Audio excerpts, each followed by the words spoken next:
Okay.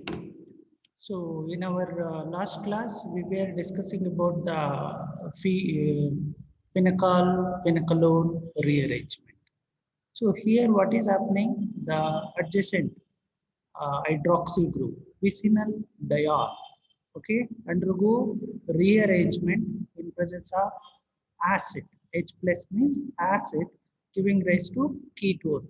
Okay, this functional group is called ketone.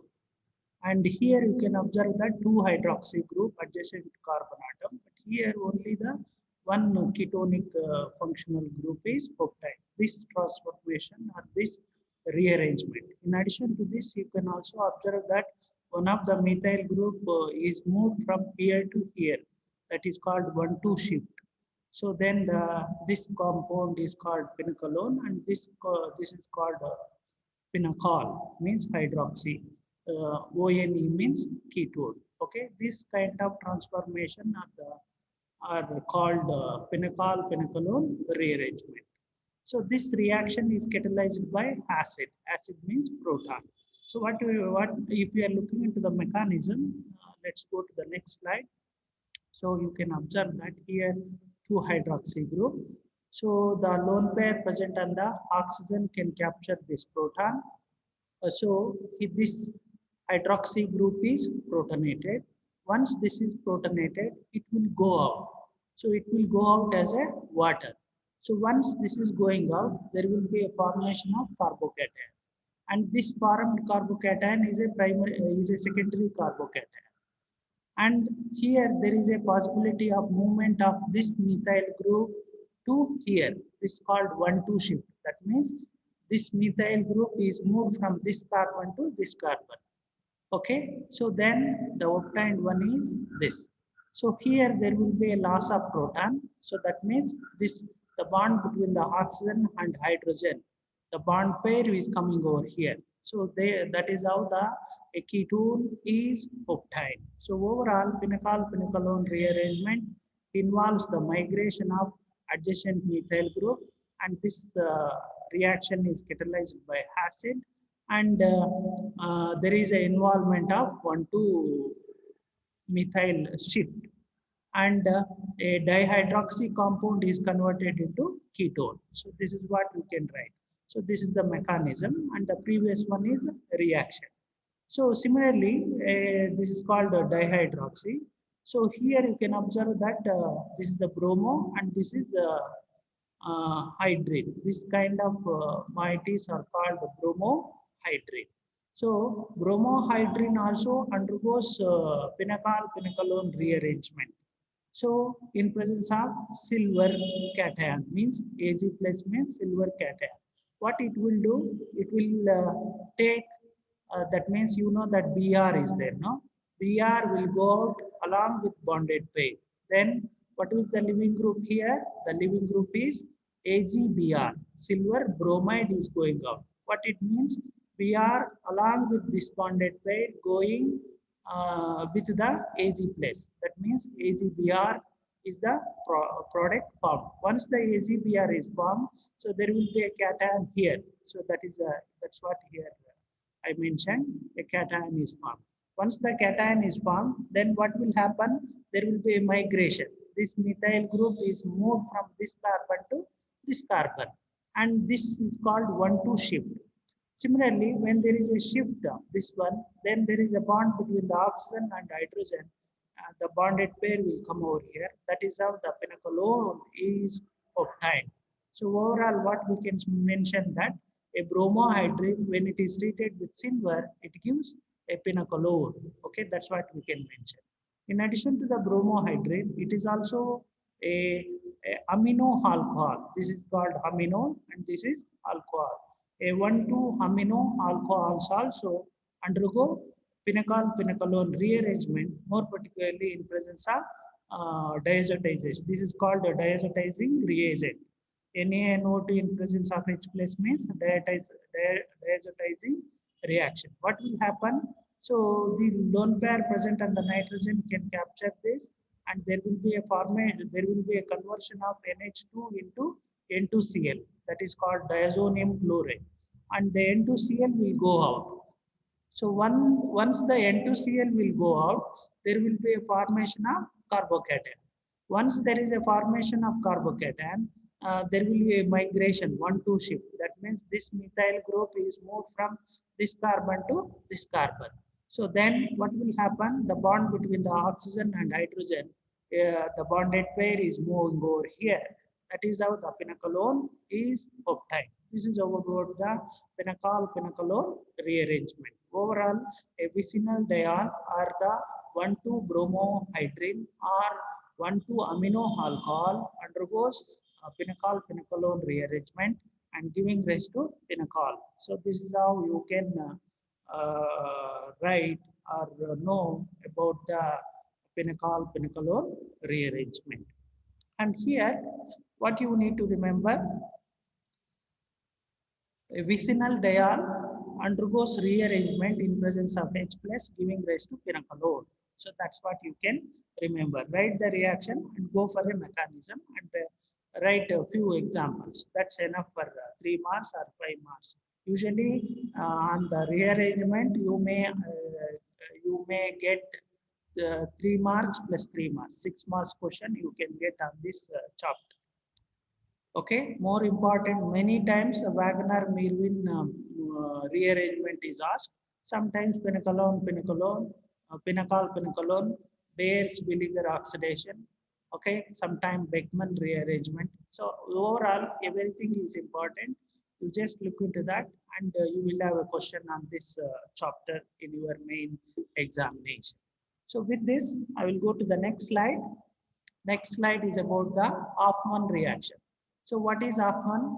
Again, Hofmann means you know that this functional group is called amide functional group. A amide gets converted into amine with the one carbon less. Okay, this kind of transformation in presence of bromine in sodium hydroxide.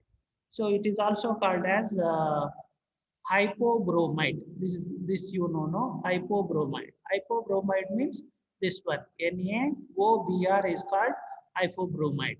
So hypobromide catalyzed conversion of amide into amine with the one carbon less is called Hofmann reaction. So this is also called as Hofmann degradation. See, for example, how do you convert a amide into amine? Then what you need to do? You need to write the Hofmann reaction.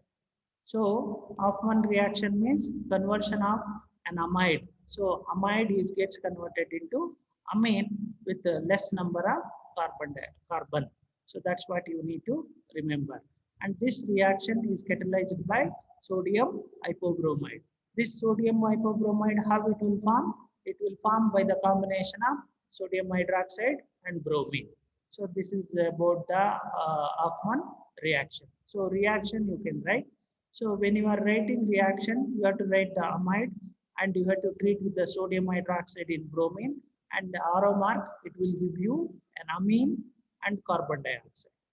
Okay, that means this CO gets converted into carbon dioxide. That's what you need to remember. So then if you are looking into the mechanism, how this particular reaction happens. So first, in the first step, there is a reaction between the sodium hydroxide and bromine. Sodium hydroxide and bromine. What you will get? So there will be a replacement of the H with Br. Then the obtained one is called sodium hypobromide. This is called sodium hypobromide, and it is highly reactive and it is stable at 5-degree temperature, not the room temperature one. Then what will happen? Once there is a formation of sodium hypobromide, it will react with amide, more particularly the NH proton. So then what will happen? This H and NaO minus, it will go out as a NaOH. Then there will be a replacement of this H with Br. So then there is a formation of NBr compound. Once there is a formation of NBr, the formed NaOH react with this. How it will react? So NaOH means you know that Na plus and OH minus. This OH minus can capture this proton. There will be a removal of water, forming a anion. So here what I have written is anion. Once the anion is formed, and this transformation from here to here is called is involved in a 6 electron system. That means this bonded pair can come over here, and the bond between the this carbonyl and R group is moved from this carbon to nitrogen. So this is this is what the migration of adjacent group to the N. Okay, so this is an example of migration of electron deficient nitrogen. Okay, so it will move from here to here. So the obtained one is called ketene. This type of compounds is ketene. And and you know that this carbon is electron deficient because both the side electron withdrawing groups are attached. Then this bonded pair will come and attack here, and this will picks up a proton. So then what you will get? You will get a carbamic acid. This is called carbamic acid. This carbamic acid is unstable at a higher temperature. What will happen? So the bond between the nitrogen and carbon picks up this proton, and this bond pair will come over here, and this will go out as a carbon dioxide and forming a RNH2. So this is the mechanism of the conversion of amide into amine. Okay, this is about the Hofmann reaction. You can write any example. So instead of R, you can take any alkyl group or amide or aryl group. So you will end up with amino once it is treated with sodium hydroxide in presence of bromide. So here what you need to remember, you need to look for if there is a substrate called amide, if there is a reagent called sodium hydroxide in bromide, then it is nothing but a Hofmann reaction. What will happen? A amide gets converted into amine. So with one carbon less. That's what you need to remember.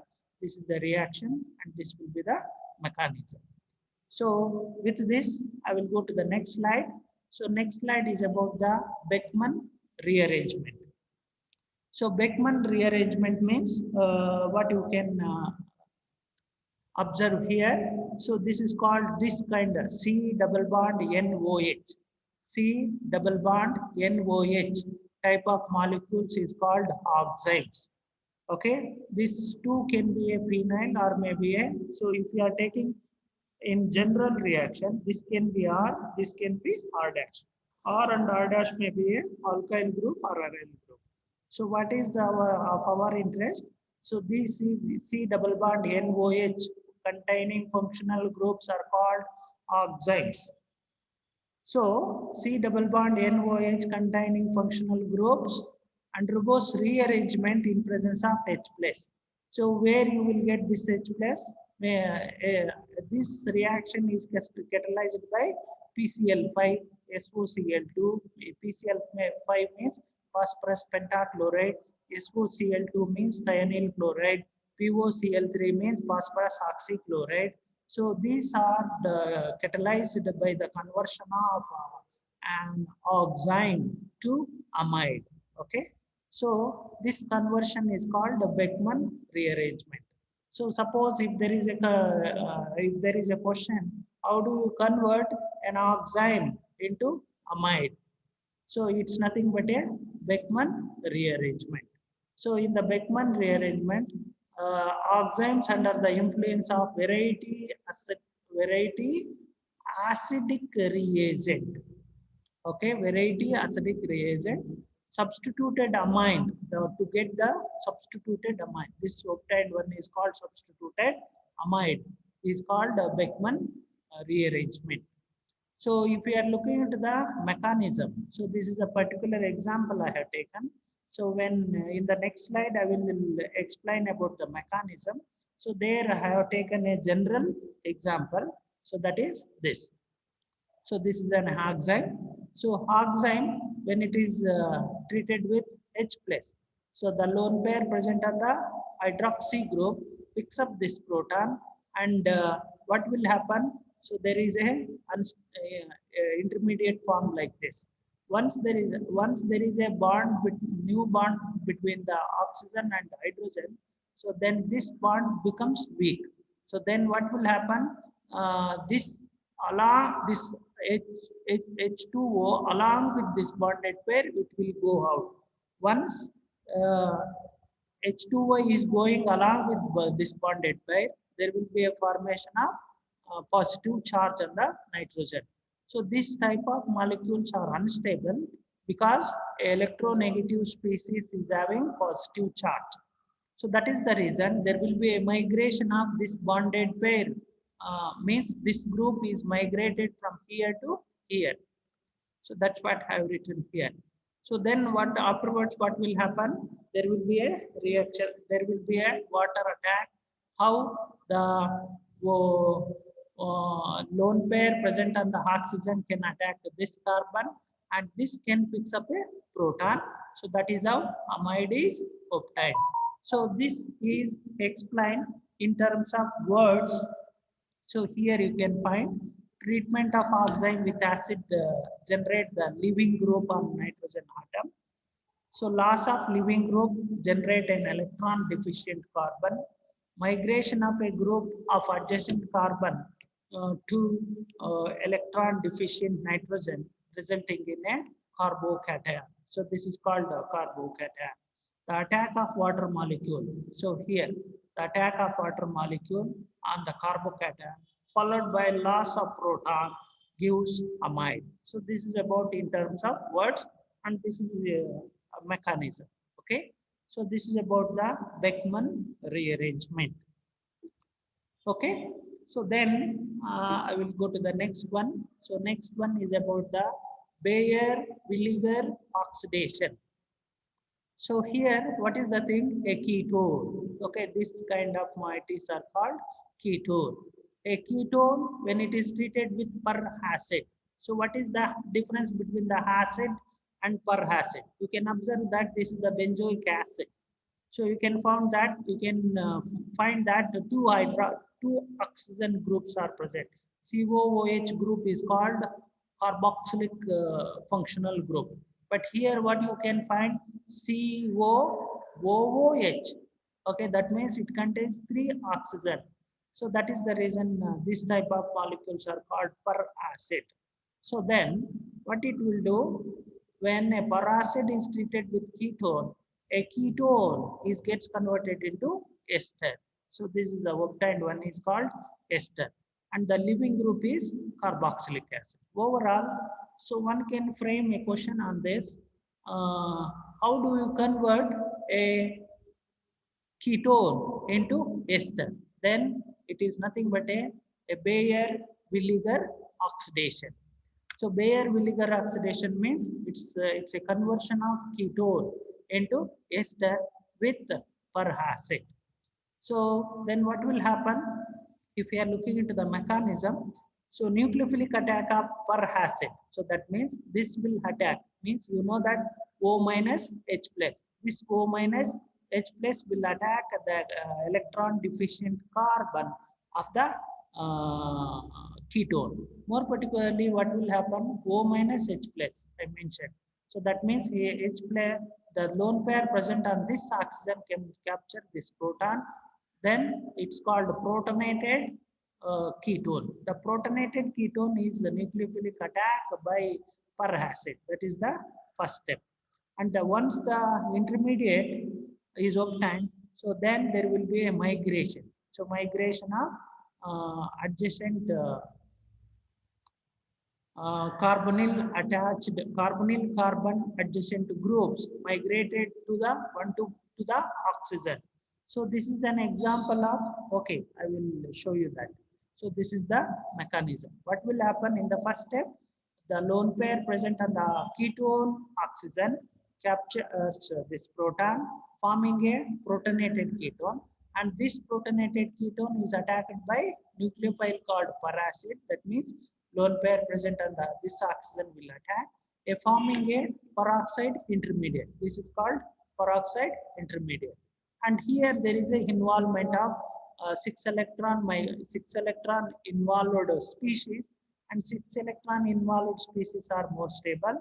and this bond pair can come over here, and this group is migrated from this carbon to this oxygen. This is an example of migration of rearrangement of adjacent group from carbon to oxygen. Okay, here it's migrated from this carbon to this oxygen, electron deficient oxygen. When this group is migrating here, this will go out. So that means benzoic acid is the byproduct, ester is the product. Okay, and a little explanation about this reaction. This reaction is catalyzed by acids and electron releasing groups in the ketone and electron withdrawing groups in the peracid. So what it means, a ketone should have a electron releasing groups called alkyl group or aryl group, and then a peracid should have a electron withdrawing group. So if there is an electron withdrawing group is attached to this benzene, such reactions are more feasible. So that's what you need to remember. Then if you are looking, yeah, that's about the what is called as a Baeyer-Villiger oxidation. So this is about the few rearrangement. So today we discussed about the rearrangement of Pinacol, Pinacolone rearrangement, Hofmann rearrangement, Beckmann rearrangement, and Baeyer-Villiger rearrangement. So Hofmann, what is called Pinacol, Pinacolone rearrangement means it's about the conversion of vicinal diol to ketone. Uh, then Hofmann rearrangement means conversion of amide to amine. Then Beckmann rearrangement means conversion of oxime to amide. And Baeyer-Villiger means it's a conversion of ketone to ester. So this is what we discussed today. Maybe what we will do in our next class, we will discuss remaining part. More particularly, the one more rearrangement is there, and also question answer discussion. Okay. So now you can log out. Maybe I will stop at this stage.